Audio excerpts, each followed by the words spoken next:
현관문을 열자마자 훅 끼쳐온 것은 그리운 엄마 냄새가 아니었습니다. 쿰쿰한 곰팡내, 아니 더 정확히 말하면 짐승의 배설물 냄새와 섞인 썩은 음식물 쓰레기 악취였습니다. 10년 만에 밟은 고국 땅. 중동의 모래바람 속에서 청춘을 다 바치고 돌아온 딸을 반기는 냄새치고는 너무나 비릿하고 역겨웠습니다. 거실에서는 왁자지껄한 웃음소리가 들려왔습니다. 야, 자기야. 이 고기 진짜 살살 녹는다. 역시 한우가 최고야. 오빠, 나 이거 다 먹으면 백화점 가자. 신상 100 나왔대. 남동생 성민이와 올케 미연이의 목소리였습니다. 저는 낡은 캐리어를 현관에 내려놓고 신발을 벗으며 생각했습니다. 그래, 내가 보낸 돈으로 잘 먹고 잘 사니 다행이다. 하지만 그 안도감은 거실에 들어선 순간 산산조각이 났습니다. 안녕하세요. 오늘도 우리 선생님들과 함께 기막힌 인생 이야기 시작해 보겠습니다. 영상 보시기 전에 좋아요와 구독 한 번씩 눌러주시면 영상을 만드는 제게 정말 큰 힘이 됩니다. 시간을 조금만 되돌려 보겠습니다. 저는 지난 10년 동안 사우디아라비아의 건설 현장에서 현장 소장으로 일했습니다. 여자의 몸으로 거친 인부들을 통솔하며 모래 섞인 밥을 먹었던 이유는 단 하나, 가족 때문이었습니다. 아버지의 사업 실패로 남겨진 빚 5억. 그리고 치매 초기 증상을 보이던 엄마와 철없는 남동생. 장녀인 제가 총대를 매지 않으면 우리 가족은 길거리에 나앉을 판이었습니다. 누나, 내가 엄마 잘 모실게. 걱정 말고 돈이나 많이 벌어와. 공항에서 저를 배웅하던 동생 성민이의 약속을 철석같이 믿었습니다. 저는 매달 월급의 90%인 500만 원을 꼬박꼬박 송금했습니다. 10년이면 6억 원. 빚을 다 갚고도 남을 돈이었고 서울의 번듯한 아파트 한 채는 샀을 금액입니다. 실제로 동생은 3년 전 누나 덕분에 40평대 아파트로 이사했어. 엄마도 너무 좋아하셔라며 화려한 거실 사진을 보내왔습니다. 사진 속 엄마는 소파에 앉아 웃고 계셨죠. 저는 그 사진 한 장을 부적처럼 품고 고된 노동을 견뎠습니다. 그리고 오늘 드디어 귀국했습니다.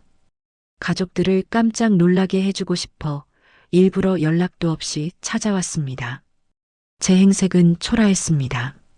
작업복에 낡은 점퍼, 그리고 흙먼지 묻은 운동화. 하지만 제 가방 깊숙한 곳에는 그 누구도 상상 못할 선물이 들어 있었습니다. 비밀번호는 10년 전이나 지금이나 똑같았습니다. 508. 어버이날. 엄마를 잊지 말자며 동생과 정했던 번호였습니다. 문을 열고 들어서자 역한 냄새가 코를 찔렀습니다. 아우, 냄새. 자기야, 베란다 문 좀 닫아. 밥맛 떨어지게 진짜. 냅둬. 환기라도 시켜야지. 안 그럼 똥냄새 배서 못 살아. 저 노인네 언제 죽나 몰라. 제 귀를 의심했습니다. 노인네? 죽나 몰라? 거실 풍경은 충격적이었습니다. 널찍한 대리석 식탁 위엔 최고급 한우가 지글지글 익어가고 양주병이 나뒹굴고 있었습니다. 성민이와 미연이는 명품 옷을 휘감은 채 고기 파티를 벌이고 있었죠. 그런데 엄마가 보이지 않았습니다. 강성민? 제 목소리에 두 사람이 화들짝 놀라 뒤를 돌아보았습니다. 성민이의 눈이 동그랗게 커졌습니다. 하지만 반가움보다는 당황스러움, 그리고 제 허름한 행색을 훑어보는 경멸의 눈빛이 스쳐 지나갔습니다. 누나? 연락도 없이 웬일이야? 아니, 꼴이 그게 뭐야? 어디 공사판에서 굴러먹다 왔어? 어머, 형님? 오시려면 미리 말씀을 하시지. 밥도 없는데. 돈은 좀 벌어오셨어요? 빈손은 아니죠? 10년 만에 만난 누나에게 건네는 첫마디가 돈이라니. 기가 찼지만 꾹 눌렀습니다. 엄마는? 엄마 어디 계셔? 제가 묻자 두 사람의 시선이 불안하게 흔들렸습니다. 그리고 약속이나 한 듯 베란다 쪽을 힐끔거렸습니다. 그때였습니다. 베란다 쪽에서 이상한 소리가 들렸습니다. 팍팍, 낑낑, 마치 짐승이 문을 긁는 듯한 소리. 그리고 쇠사슬이 바닥에 끌리는 철그럭 소리. 설마 강아지라도 키우나 싶었습니다. 하지만 그 냄새, 현관에서부터 맡았던 그 지독한 악취의 근원지가 바로 저 베란다라는 직감이 들었습니다. 저기, 뭐 있어? 아, 아무것도 아니야. 개야, 개. 똥개 한 마리 주워왔는데 성질이 더러워서 가둬놨어. 신경 쓰지 마. 성민이가 앞을 가로막았지만 저는 본능적으로 베란다 문을 향해 걸어갔습니다. 무언가 잘못됐다는 싸늘한 예감이 등줄기를 타고 흘렀습니다. 떨리는 손으로 베란다 문고리를 잡았습니다. 차가운 냉기가 손끝을 찔러왔습니다. 베란다 문을 여는 순간 한겨울 시베리아 벌판 같은 냉기가 얼굴을 때렸습니다. 거실의 훈훈한 보일러 온기와는 딴판인 살을 애는 듯한 추위였습니다. 그리고 그 차가운 공기 속에 섞여 들어온 지독한 악취. 저는 코를 막으며 안을 들여다보았습니다. 어두컴컴한 베란다 구석. 잡동사니가 쌓인 틈새에 무언가 웅크리고 있었습니다. 처음엔 정말 성민이 말대로 덩치 큰 개라고 생각했습니다. 털이 엉겨붙은 채 바닥을 기고 있었으니까요. 하지만 가까이 다가간 순간 저는 숨이 멎는 것 같았습니다. 그것은 개가 아니었습니다. 앙상하게 뼈만 남은 등 러닝셔츠 한 장만 걸친 채 덜덜 떨고 있는 사람. 엄마. 제 목소리가 공포에 질려 갈라져 나왔습니다. 엄마였습니다. 제 기억 속의 고운 중년 여인이 아니라 머리카락은 산발이 되고 눈은 퀭하게 들어간 흡사미라 같은 모습의 노인이었습니다. 더 충격적인 건 엄마의 목에 채워진 것이었습니다. 녹슨 쇠사슬, 개에게나 쓰는 그 투박한 목줄이 엄마의 가느다란 목을 조이고 있었고 그 줄 끝은 베란다 난간에 묶여 있었습니다. 엄마 앞에는 플라스틱계 밥그릇이 놓여 있었습니다. 그 안에는 말라 비틀어진 밥덩어리와 정체를 알 수 없는 누런죽이 담겨 있었죠. 엄마는 저를 보고도 알아보지 못한 채 그 밥그릇을 품에 안고 허겁지겁 손으로 퍼먹고 계셨습니다. 마치 누가 뺏어갈까봐 경계하는 짐승처럼요. 잘못했어요. 안 먹을게요. 때리지 마세요. 밥 주세요. 엄마의 입에서 나온 말은 제 가슴을 난도질했습니다. 때리지 마세요. 도대체 누가 왜 엄마를 때린단 말입니까? 10년 전 공항에서 저를 배웅하며 우리 딸 밥은 굶지 말라며 눈물 흘리던 엄마였습니다. 아버지 빚 갚느라 식당 설거지, 파출부 안 해본 일 없이 사시면서도 자식들 기죽을까봐 늘 웃으시던 분이었습니다. 그런 엄마를 위해 저는 지난 10년 지옥 같은 사막에서 버텼습니다. 내가 무슨 짓을 한 거지? 내 10년이 고작 엄마를 저런 괴물로 만들기 위한 시간이었나? 자책감이 파도처럼 밀려왔습니다. 매달 500만 원. 그 큰 돈을 보내면서 저는 제 할 도리를 다했다고 자위했습니다. 돈만 있으면 엄마가 행복할 거라고 편안하게 노후를 즐기실 거라고 믿었습니다.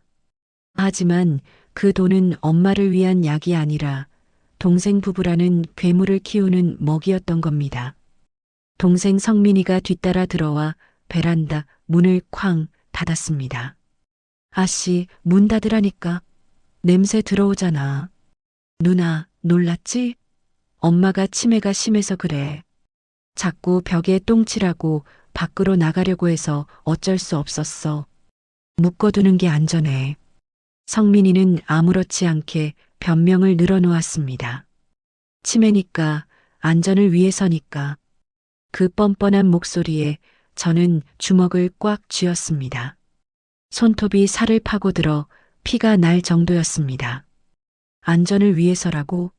이 한겨울에 난방도 안 되는 베란다에 가둬놓고 개밥 같은 걸 먹이면서 소리치고 싶었지만 목구멍이 막혀 말이 나오지 않았습니다. 올케 미연이는 문 밖에서 코를 막고 서 있었습니다. 형님, 너무 그렇게 보지 마세요. 저희도 할 만큼 했어요. 10년 동안 똥기저귀 가는 게 쉬운 줄 아세요? 형님은 외국에서 혼자 고상하게 돈이나 벌었지. 저희는 생지옥이었어요. 생지옥이라니요. 거실에는 먹다 남은 최고급 한우가 널려 있고 올케의 손목에는 수천만 원짜리 명품 시계가 번쩍이고 있었습니다. 제가 보낸 돈으로 그들은 천국을 누리고 있었고 엄마만이 홀로 지옥에 갇혀 있었던 겁니다. 엄마는 사료 같은 밥을 다 드시고는 바닥에 웅크려 잠을 청하려 했습니다. 얇은 러닝 위로 드러난 팔과 다리에는 시퍼런 멍 자국이 가득했습니다. 어딘가에 부딪힌 게 아니라 누군가에게 맞은 흔적이 역력했습니다. 때리지 마세요. 아까 엄마가 했던 말이 환청이 아니었습니다. 내가 내 손으로 엄마를 죽이고 있었구나. 돈으로 효도했다고 착각한 내 오만이 엄마를 저 차가운 바닥으로 내몰았어. 눈물이 뺨을 타고 흘러내렸습니다. 하지만 슬픔보다 더 뜨거운 분노가 가슴 밑바닥에서부터 끓어올랐습니다. 이것은 단순한 불효가 아니었습니다. 이것은 범죄였습니다. 그리고 그 범죄의 공범은 돈만 보내놓고 외면했던 바로 저 자신이었습니다. 성민이가 제 어깨를 툭 쳤습니다. 누나, 피곤하지? 일단 씻어. 꼴이 그게 뭐야? 냄새나서 원. 엄마는 신경 꺼. 죽지는 않아.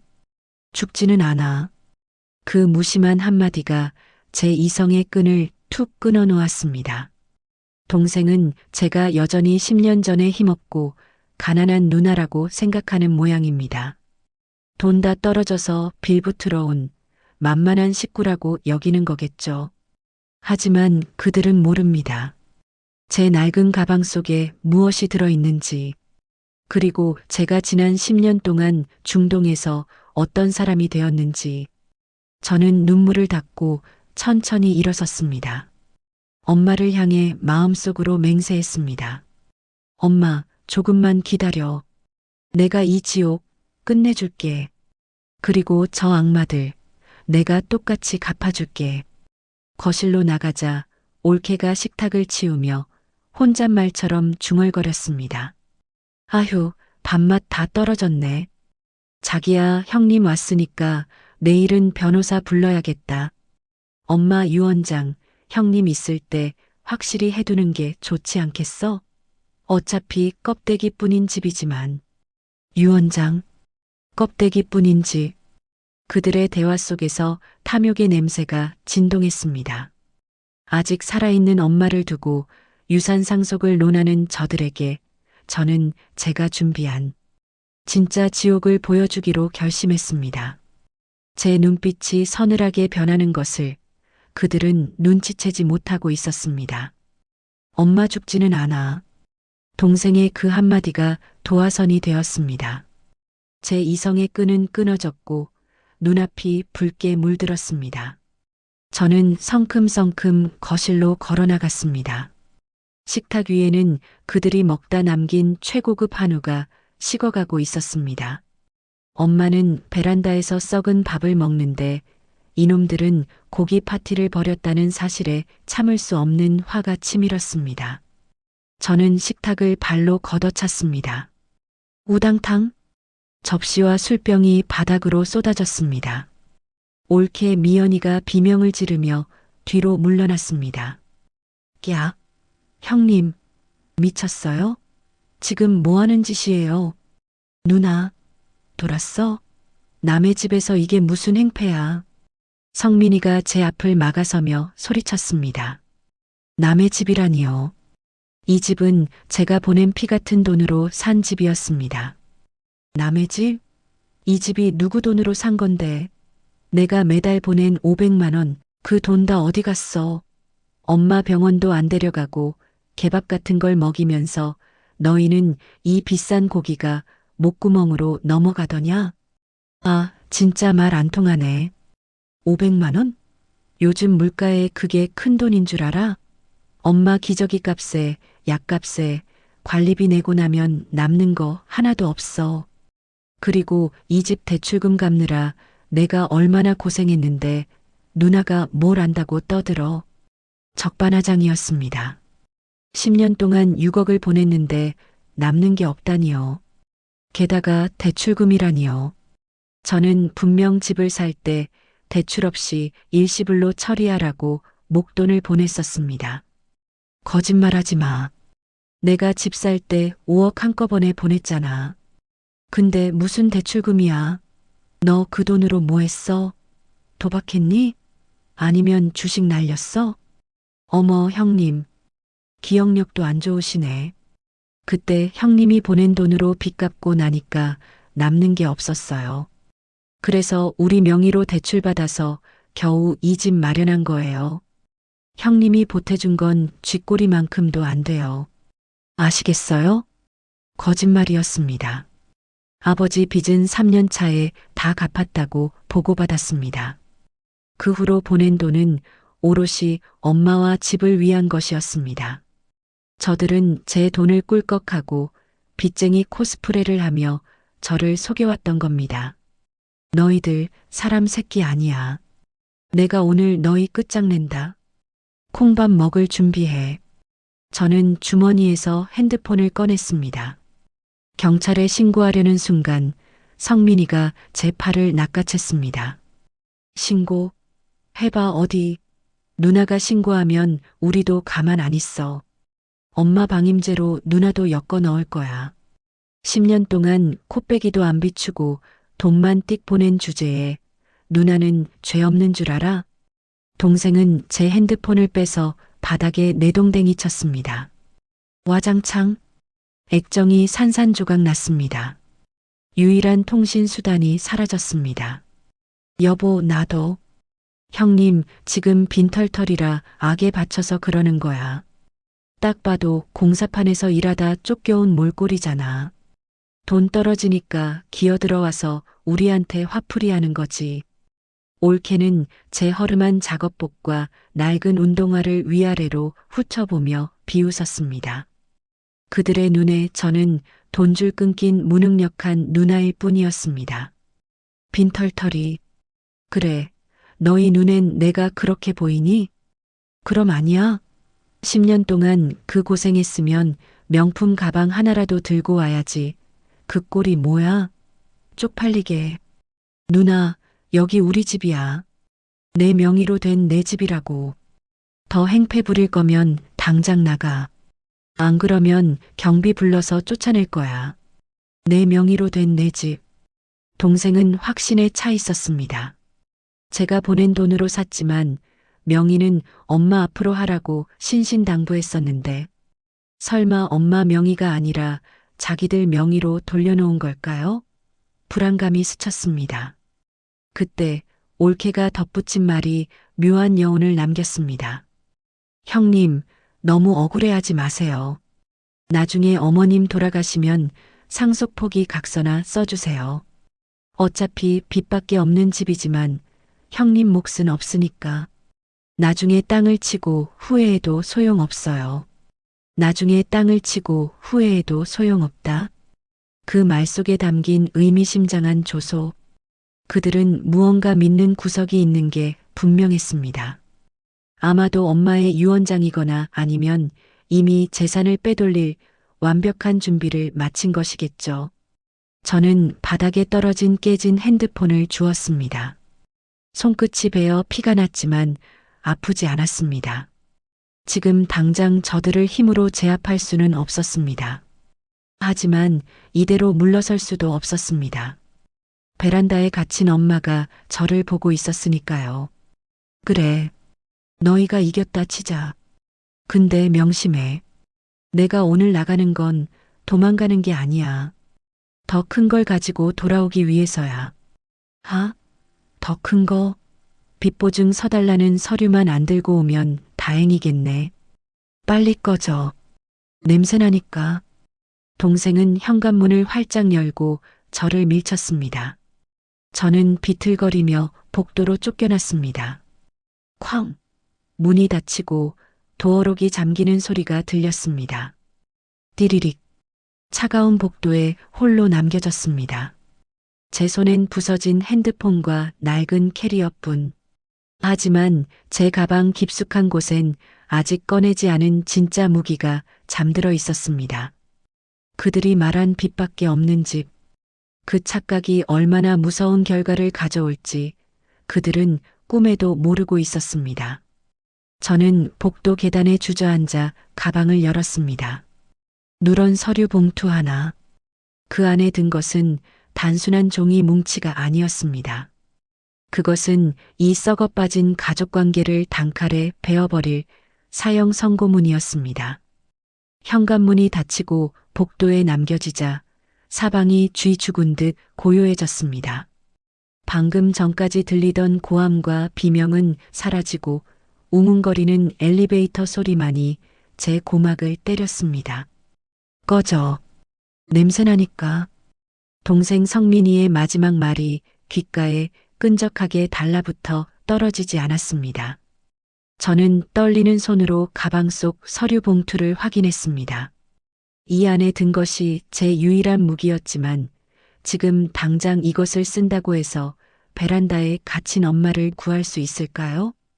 경찰을 부른다 해도 가정사라는 이유로 흐지부지 될 게 뻔했고 동생 말대로 엄마가 치매라는 진단서라도 내밀면 저는 난동 피운 외부인이 될 뿐이었습니다. 일단 몸을 추슬러야 했습니다. 부서진 핸드폰을 들고 아파트 상가에 있는 공중전화로 향했습니다. 10년 만에 보는 공중전화 부스는 낡고 녹슬어 있었습니다. 주머니 속 동전을 탈탈 털어 넣었습니다. 가장 먼저 떠오른 건 외삼촌이었습니다. 유일한 혈육이자 10년 전 제가 떠날 때 엄마를 부탁했던 분이니까요. 삼촌, 저 희주예요. 귀국했어요. 반가워하실 줄 알았습니다. 하지만 수화기 넘어 들려온 목소리는 차가웠습니다. 희주? 아, 왔니? 근데 어쩌냐? 나 지금 바쁘다. 그리고 너희 집 일은 너희끼리 알아서 해라. 성민이가 싹싹하게 잘하더구먼. 괜히 긁어부스럼 만들지 말고 조용히 있다 가라. 뚝. 전화가 끊겼습니다. 성민이가 싹싹하게 잘한다. 동생이 그동안 친척들에게 어떻게 입을 털어놨는지 짐작이 갔습니다.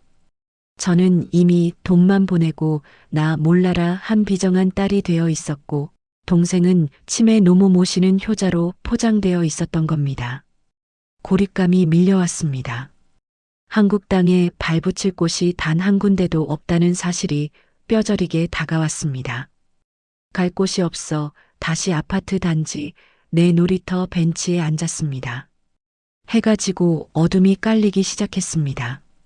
저 멀리 제가 살던, 아니 동생 부부가 차지한 15층 아파트 창문에 불이 켜졌습니다. 따뜻한 주황색 불빛. 저 안에서 그들은 배부르게 먹고 따뜻하게 잠들겠죠. 베란다에 엄마는 추위에 떨고 있을 텐데. 그때 아파트 입구로 고급 외제 차 한 대가 들어왔습니다. 차에서 내린 건 올케 미연이었습니다. 한껏 꾸민 차림으로 누군가와 통화를 하며 걸어오고 있었습니다. 저는 벤치 뒤 나무 그늘에 숨어 그녀의 목소리에 귀를 기울였습니다. 오늘 그 형님이라는 여자가 와서 난리쳤어. 아우, 꼴도 보기 싫어. 거짓골을 해가지고 돈 달라고 징징대는데. 응, 걱정 마. 어차피 그 집 명의 어머님 돌아가시기 전에 오빠 앞으로 다 돌려놨잖아. 유언장 공증도 받았고 그 여자가 소송 걸어봤자 한 푼도 못 건져. 심장이 쿵 내려앉았습니다. 명의를 오빠 앞으로 돌려놨다. 제 우려가 현실이었습니다. 제가 엄마 앞으로 사준 집을 그들은 교묘하게 동생 명의로 바꿔치기 한 겁니다. 게다가 유언장 공증까지. 치매인 엄마를 속여서 도장을 찍게 했거나 아니면 정신이 온전할 때 강제로 쓰게 했을 수도 있습니다. 어느 쪽이든 법적으로 완벽하게 준비를 해뒀다는 뜻이었습니다. 빨리 그 노인네가 죽어야 보험금도 타고 깔끔하게 정리하는데. 즐기다 즐겨. 아, 맞다. 이번에 그 상가 투자건 내 이름으로 하는 거 맞지? 오빠 믿는다? 상가 투자, 보험금. 그들의 탐욕은 끝이 없었습니다. 엄마 앞으로 생명보험까지 들어놓고 죽기만을 기다리고 있었던 겁니다. 그리고 그 돈으로 상가 투자를 논의하고 있다니. 미연이가 아파트 입구로 사라진 뒤 저는 멍하니 하늘을 올려다보았습니다. 제가 가진 건 등기권리증 사본과 10년 전 엄마와의 약속뿐이었습니다. 저들이 이미 법적인 소유권을 가져갔다면 제가 가진 서류는 휴지 조각에 불과할지도 모릅니다. 내가 너무 늦게 온 걸까? 이미 다 뺏기고 난 뒤에 온 걸까? 절망의 그림자가 길게 드리워졌습니다. 125억 자산가 강희주가 아니라 가족에게 모든 걸 뺏기고 빈털터리가 된 10년 전의 강희주로 돌아간 기분이었습니다. 하지만 그때 찬바람에 날려온 전단지 한 장이 제 발밑에 떨어졌습니다. 무료 법률 상담, 가정문제, 상속 분쟁 전문, 흔하디흔한 변호사 광고 전단지였습니다. 하지만 그 순간 제 머릿속에 번뜩이는 아이디어 하나가 스쳐 지나갔습니다. 명의를 돌려놨다고? 유언장 공증을 받았다고? 그래, 법대로 해보자. 누가 진짜 주인인지. 저는 가방 속 서류 봉투를 다시 꽉 쥐었습니다. 그 안에는 아직 그들이 모르는 결정적인 한 방이 남아 있었습니다. 그것은 등기권리증보다 더 강력하고 유언장보다 더 확실한 제가 10년 전 심어둔 안전장치였습니다. 저는 벤치에서 일어났습니다. 더 이상 숨어서 울고만 있을 순 없었습니다. 기다려, 엄마. 내가 곧 갈게. 15층 베란다, 창문을 향해 비장한 눈빛을 보냈습니다.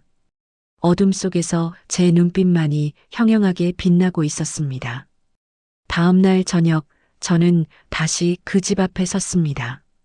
이번엔 혼자가 아니었습니다. 제 뒤에는 검은 양복을 입은 경호원 넷과 서류 가방을 든 전담 변호사가 서 있었습니다. 어제 쫓겨날 때와는 달리 제 옷차림은 말끔한 정장이었습니다. 더 이상 공사판 노동자 코스프레는 필요 없었습니다. 이제는 진짜 강희주를 보여줄 차례였으니까요. 비밀번호를 누르고 문을 열자 거실 풍경은 어제보다 더 가관이었습니다. 성민이와 미연이 그리고 낯선 여자 한 명이 더 있었습니다. 어제 미연이가 통화했던 그 사람인 듯 했습니다. 세 사람은 식탁에 둘러앉아 스테이크를 썰고 있었습니다. 어머, 자기야. 이 와인 빈티지 진짜 좋다. 그치? 이거 한 병에 100만 원짜리야. 엄마 보험금 나오면 더 좋은 거 마시자. 보험금 타서 술 처마실 생각부터 하니? 맛 좋겠네. 제 목소리에 세 사람의 동작이 일시 정지되었습니다. 성민이가 입에 문고기를 떨어뜨리며 벌떡 일어났습니다. 누나? 또 왔어? 야, 너 진짜 끈질기다. 신고하라고 했지. 어머, 오늘은 옷 좀 빼입고 왔네요? 어디서 훔쳤어요? 그 뒤에 아저씨들은 또 뭐야? 깡패 불렀어? 미연이는 제 뒤에 경호원들을 보고 흠칫했지만 여전히 기세등등했습니다. 외부인은 눈치를 보며 슬금슬금 뒤로 빠졌습니다. 소개할게. 내 변호사와 수행원들이야. 그리고 저는 식탁으로 다가가 그들이 마시던 와인잔을 들어 바닥에 내동댕이 쳤습니다. 와장창 붉은 와인이 흰 대리석 바닥에 핏물처럼 번졌습니다. 이 집에서 당장 나가. 내 집이야. 아, 돌았어? 내 집이라고 했잖아. 등기부등본 떼서 보여줘? 내 이름. 강성민. 세 글자 딱 박혀 있어. 엄마가 나한테 증여한 거라고. 성민이는 서랍에서 서류 뭉치를 꺼내 제 얼굴에 던졌습니다. 등기부등본과 공증받은 유언장이었습니다. 소유자 강성민. 유언 본인 소유의 부동산 및 예금을 장남 강성민에게 전액 상속한다. 문서상으로는 완벽했습니다. 그들은 이 종이 쪼가리 하나를 믿고 저를 능멸하고 있었던 겁니다. 하지만 저는 눈 하나 깜짝하지 않았습니다. 제 옆에 있던 김 변호사가 가방에서 또 다른 서류를 꺼내 식탁 위에 펼쳤습니다. 강성민 씨, 착각하고 계신 것 같은데 이 증여는 무효입니다. 여기 10년 전 강희주 씨가 어머님과 작성한 부동산 명의신탁 약정서와 조건부 증여 계약서입니다. 성민이의 눈이 휘둥그레졌습니다. 뭐, 명의신탁? 내가 바보인 줄 알아? 10년 전 집 살 때 내가 엄마한테 걸었던 조건 기억 안 나? 엄마, 이 집 내 돈으로 산 거니까 명의만 엄마 앞으로 해두는 거야.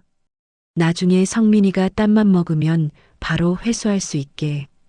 그때 엄마가 지장 찍고 공증까지 다 받아둔 거야. 사실이었습니다. 저는 혹시 모를 사태를 대비해 이중 장치를 해두었습니다. 엄마가 치매에 걸리거나 동생에게 속아 넘어갈 경우를 대비해 실소유주는 저임을 증명하는 법적 효력이 있는 문서를 남겨두었던 겁니다. 즉, 엄마가 너한테 증여한 건 엄마 소유가 아닌 내 재산을 맘대로 넘긴 거니까 원천 무효야. 넌 남의 집을 훔친 도둑놈이고. 성민이의 얼굴이 사색이 되었습니다. 미연이가 악을 쓰며 달려들었습니다. 웃기지 마. 10년 전 서류가 무슨 소용이야. 지금 등본에 오빠 이름 있으면 끝이지.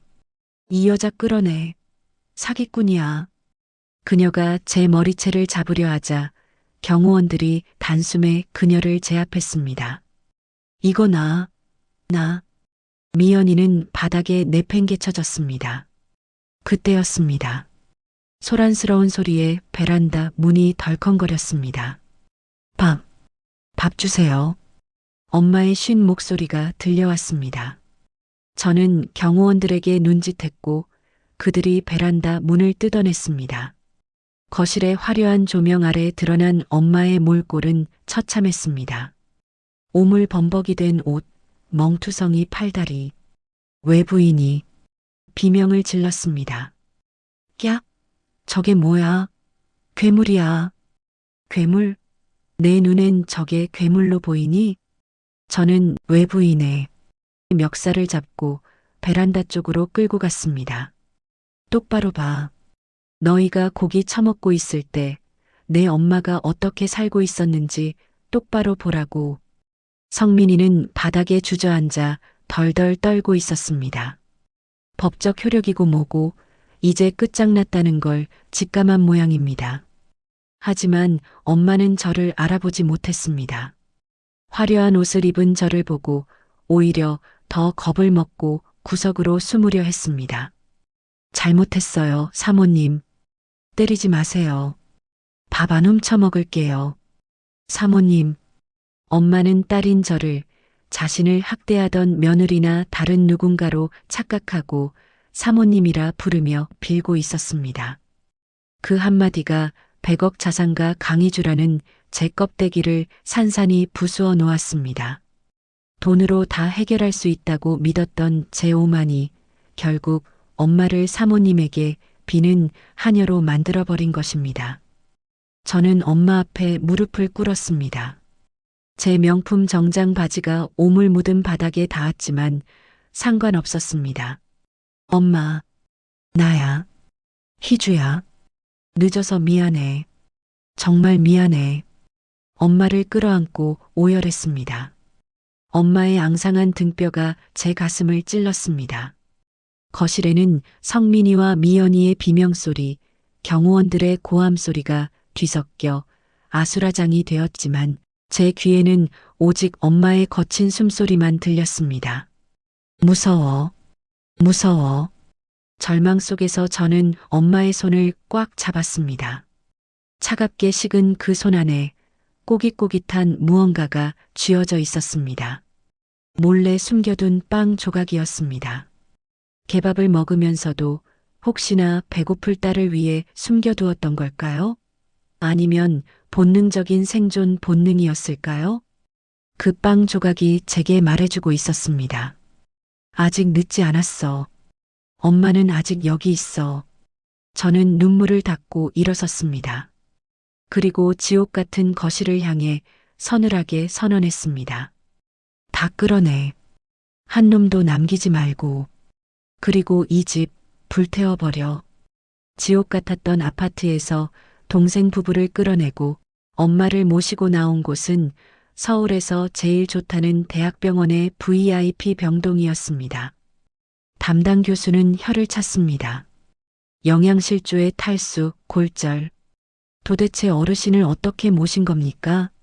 조금만 늦었어도 큰일 날 뻔했습니다. 의사의 질책이 제 가슴을 후벼 팠지만 변명할 자격조차 없었습니다. 엄마는 며칠째 깊은 잠에 빠져 있었습니다. 깨어나도 멍한 눈으로 천장만 바라볼 뿐 저를 알아보지 못했습니다. 사모님, 밥 주세요. 여전히 저를 학대하던 그 누군가로 착각하는 엄마의 모습에 저는 제 손을 잡을 수도 안아드릴 수도 없었습니다. 10년의 공백은 돈으로 메울 수 없는 거대한 흉터가 되어 있었습니다. 병실 밖에는 김 변호사가 대기하고 있었습니다. 그는 성민이와 미연이에 대한 고소장 접수 상황을 보고했습니다. 특수감금, 존속학대, 횡령. 혐의가 너무 명백해서 구속수사는 피할 수 없을 겁니다. 합의해달라고 난리던데 어떻게 할까요?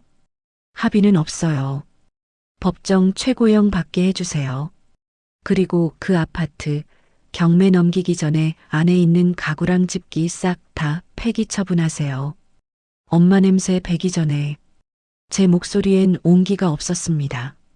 복수는 진행되고 있었지만 마음은 텅 빈 듯 공허했습니다. 괴물들을 처단한다고 해서 엄마의 기억이 돌아오는 건 아니었으니까요. 그날 밤 엄마의 짐을 정리하던 중이었습니다. 베란다 구석에서 챙겨온 냄새나는 보따리. 그 안에서 꼬깃꼬깃한 비닐봉지에 쌓인 낡은 수첩 하나가 나왔습니다. 엄마가 치매 걸리기 전 가계부를 쓰던 수첩이었습니다. 떨리는 손으로 수첩을 펼쳤습니다. 삐뚤빼뚤한 글씨들. 콩나물 500원, 두부 1000원. 그리고 맨 뒷장에 무언가 불룩하게 끼워져 있었습니다. 낡은 통장이었습니다. 이게 뭐지? 통장을 펼쳐보니 매달 10만 원, 20만 원씩 입금된 내역이 빼곡했습니다. 입금자명은 없었지만 날짜를 보니 제가 생활비를 보낸 날과 묘하게 겹쳤습니다. 동생이 생활비를 가로채고 쥐꼬리만큼 던져준 용돈을 엄마는 쓰지 않고 모아두었던 겁니다. 10년 동안 모인 돈은 고작 1,500만 원. 제 자산 125억에 비하면 푼돈이었지만 통장 맨 앞장에 적힌 메모를 본 순간 저는 오열하고 말았습니다. 우리 희주 시집갈 때 혼수 미천. 엄마가 못나서 미안해. 엄마는 알고 계셨던 겁니다. 자신이 짐이 될까봐 딸이 보내준 돈을 아들에게 뺏기면서도 그 와중에 몰래 받은 푼돈을 다시 딸을 위해 모으고 계셨던 겁니다.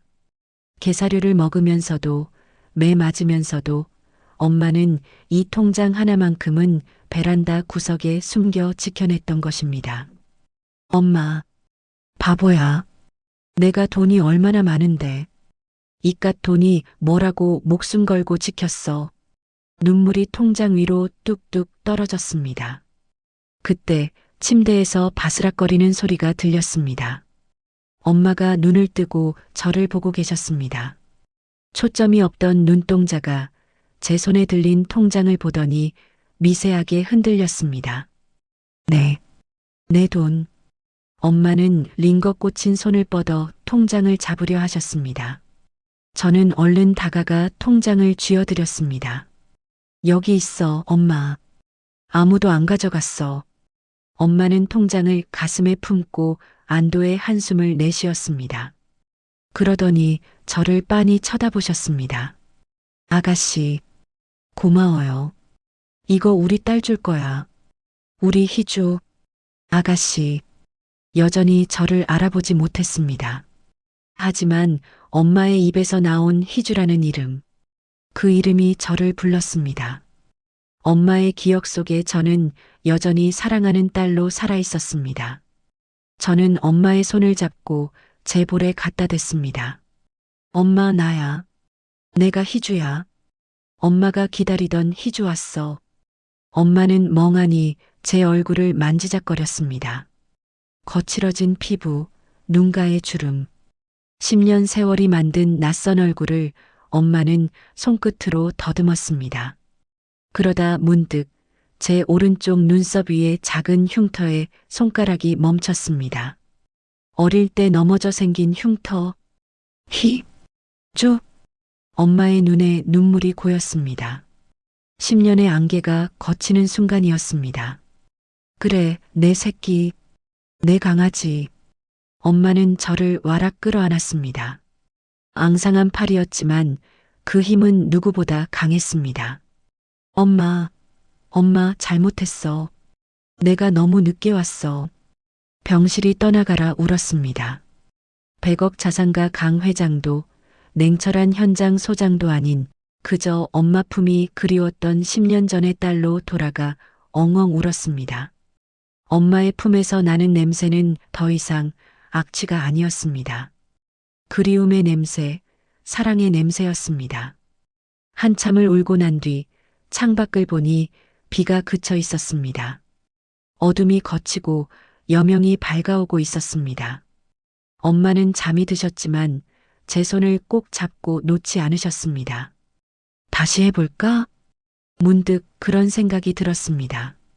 10년 전 잃어버렸던 우리 가족의 시간, 돈으로 산 집이 아닌 사랑으로 채운 진짜 집을 다시 지어볼 수 있지 않을까? 제 가방 속에는 여전히 등기권리증과 수백억 잔고 증명서가 들어 있었지만 지금 제게 가장 소중한 자산은 엄마가 쥐어준 1,500만 원짜리 낡은 통장이었습니다. 그 통장이 저에게 말해주고 있었습니다. 희주야, 넌 혼자가 아니야. 엄마가 널 이렇게 사랑하고 있어. 엄마가 저를 알아본 그날 이후 엄마의 회복 속도는 기적에 가까웠습니다.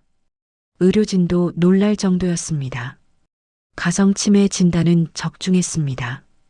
지옥 같던 아파트 베란다에서 벗어나 따뜻한 병실에서 딸의 보살핌을 받자 엄마의 인지 능력은 거짓말처럼 돌아왔습니다. 희주야, 사과 좀 더 깎아라. 달다. 이제 엄마는 저를 아가씨나 사모님이 아닌 희주라 불렀습니다. 10년간 멈춰있던 엄마의 시간이 다시 흐르기 시작한 것입니다.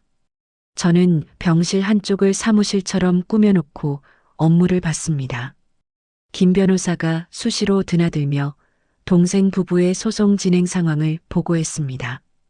강성민 씨와 이미연 씨 구속 기소되었습니다. 임신했다던 올케분 말씀은 거짓으로 판명 났고요. 징역 3년 이상은 확실해 보입니다. 선처는 없어요. 콩밥 먹으면서 뼈저리게 느끼게 해주세요. 가족이라는 이름이 면죄부가 될 수 없다는 걸. 제 단호함에 엄마는 씁쓸한 표정을 지으셨지만 말리지는 않으셨습니다.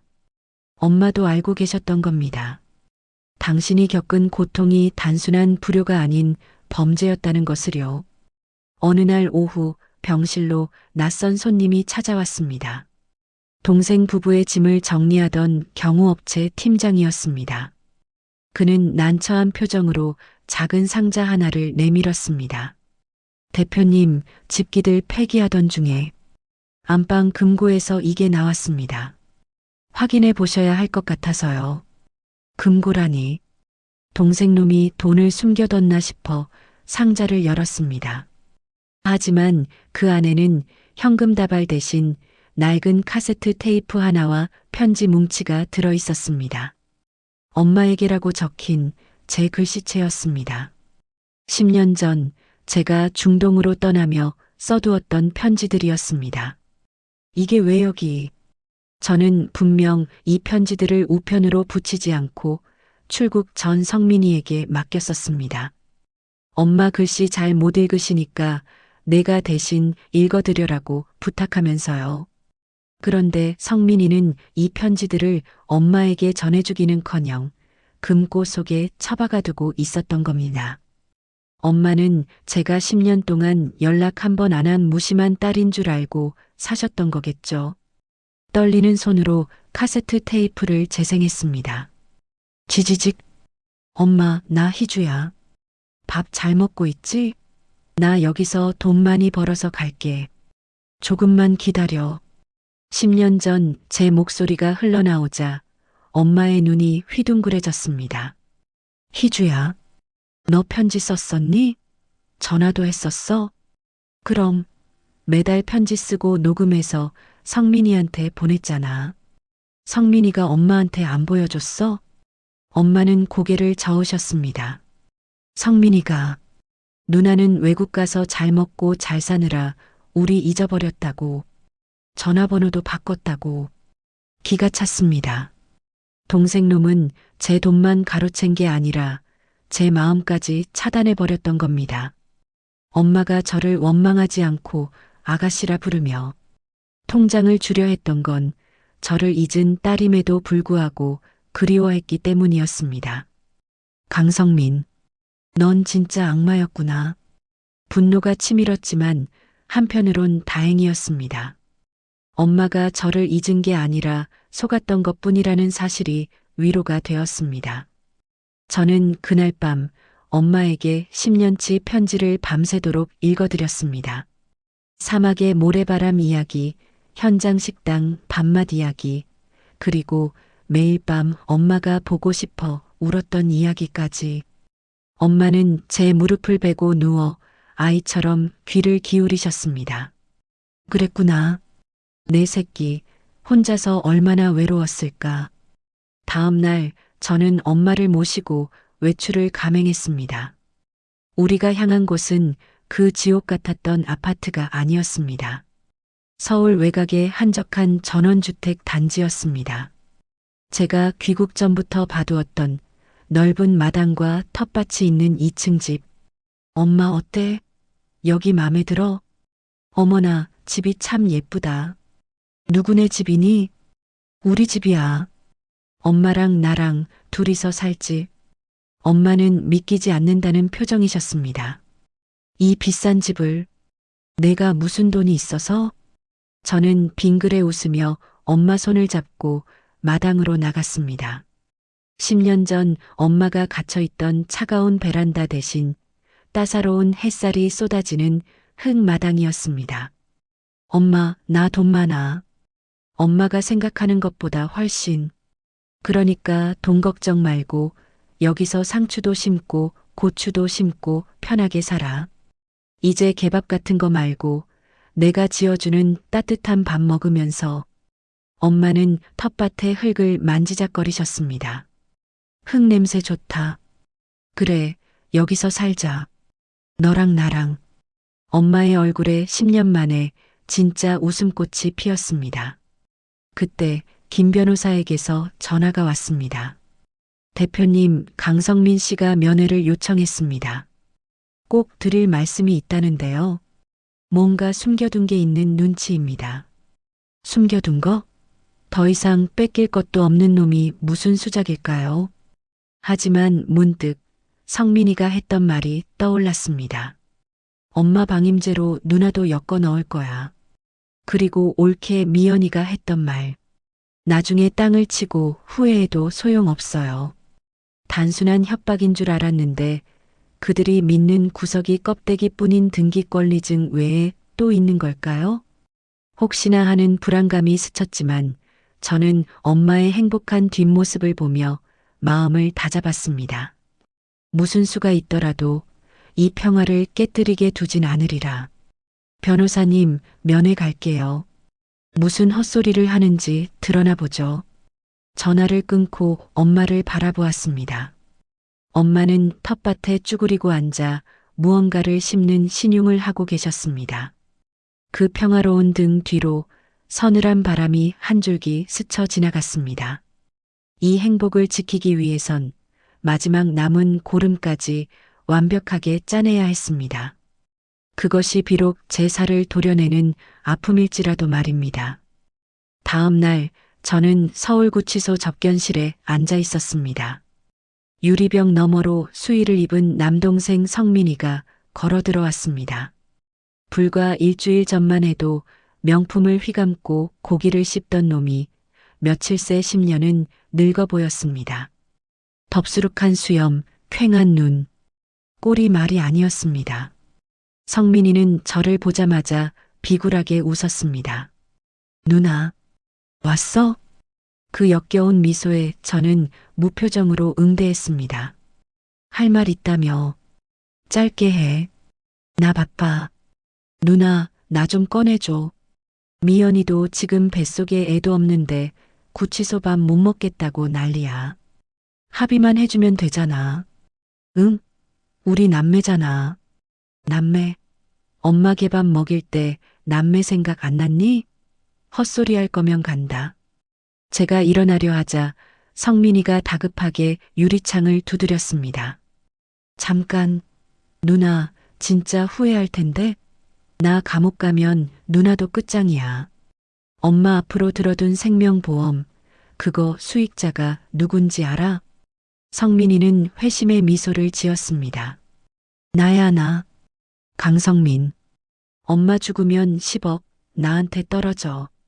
내가 감옥에 있어도 그 돈은 내 거야. 누나는 한 푼도 못 가져가. 그랬군요.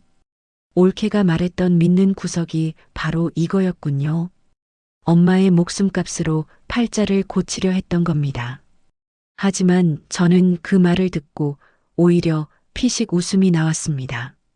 성민아, 넌 진짜 끝까지 멍청하구나. 보험 수익자 변경, 엄마가 정신 돌아오자마자 이미 다 처리했어. 그리고 저는 가방에서 서류 한 장을 꺼내 유리에 붙였습니다. 친자관계 부존재 확인 소송 소장. 성민이의 눈동자가 지진 난 듯 흔들렸습니다. 이게 뭐야? 친자. 부존재. 놀랐니? 엄마가 말씀해 주시더라. 너 엄마 친아들 아니라고. 30년 전 아빠가 밖에서 데려온 자식이라고. 엄마는 내가 상처받을까봐 평생 가슴에 묻고 친자식처럼 키우셨어. 근데 내가 엄마한테 한 짓이 뭐야? 개목줄? 개사료? 사실이었습니다. 엄마가 정신을 차린 후 눈물을 흘리며 고백하신 충격적인 비밀이었습니다. 아버지가 밖에서 낳아온 핏덩이, 엄마는 그 아이를 제 친동생처럼 거두어 키우셨던 겁니다. 피 한 방울 안 섞인 너를 가슴으로 품어준 분한테 넌 짐승만도 못한 짓을 했어. 넌 이제 법적으로도 혈연으로도 남이야. 상속? 보험금? 꿈깨.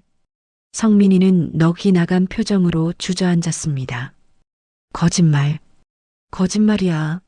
엄마가 그럴 리 없어. 절규하는 동생을 뒤로하고 저는 접견실을 나왔습니다. 제 발걸음은 어느 때보다 가벼웠습니다. 악연의 고리를 제 손으로 완벽하게 끊어낸 기분이었습니다. 교도소를 나와 전원주택으로 돌아오니 엄마가 텃밭에서 상추를 뜯고 계셨습니다. 희주야 왔니? 오늘 저녁은 삼겹살 구워 먹자. 엄마의 환한 미소를 보니 10년 묵은 체증이 싹 내려가는 것 같았습니다. 저녁 식사 후 엄마가 저를 안방으로 부르셨습니다. 장롱 깊숙한 곳에서 낡은 보자기 하나를 꺼내셨습니다. 며칠 전 보여주신 1,500만 원 통장이겠거니 했습니다. 하지만 보자기 속에서 나온 것은 낡은 통장이 아니었습니다. 이거 내 아빠가 너 주라고 남긴 거다. 사업 망하고 죽기 전에 나한테 몰래 맡겨둔 거야. 혹시나 빚쟁이들한테 뺏길까봐 내가 30년 동안 숨겨왔어. 그것은 오래된 땅 문서였습니다. 강원도 산골짜기, 아무도 거들떠보지 않던 맹지. 아빠가 그러셨어. 나중에 우리 희주 시집갈 때 이거라도 팔아서 보태주라고. 저는 쓴웃음을 지었습니다. 아버지 빚 갚느라 내 청춘 다 바쳤는데 이제 와서 쓸모없는 산 땅 문서라니요. 하지만 며칠 뒤 김 변호사가 놀라운 소식을 전해왔습니다. 대표님, 대박입니다. 아버님이 남기신 그 땅, 이번에 고속도로 개발 지역에 포함됐답니다. 보상금만 200억이 넘습니다. 200억? 망치로 머리를 맞은 듯 했습니다. 제가 중동에서 벌어온 125억보다 더 큰 돈이었습니다. 아버지가 실패한 사업가인 줄만 알았는데 딸을 위해 마지막까지 남겨둔 반전의 선물이 있었던 겁니다. 그리고 엄마는 그 엄청난 유산을 개사료를 먹으면서까지 아들에게 뺏기지 않으려고 미친 척 연기하며 지켜내신 겁니다. 희주야, 돈이 전부는 아니지만 그래도 내가 고생한 거 보상받는 것 같아서 엄마는 좋다.